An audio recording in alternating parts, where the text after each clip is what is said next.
Hi everyone, I will show you how to customize your comments who can reply on your post.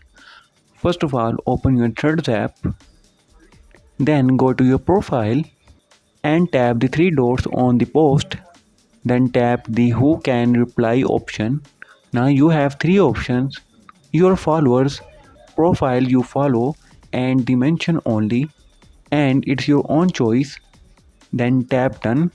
If there is a problem with this video, so ask in the comment. Any problem related to social media and internet, let us know in the comment bar so we can make a video on it. Please like this video and press the bell icon for any update.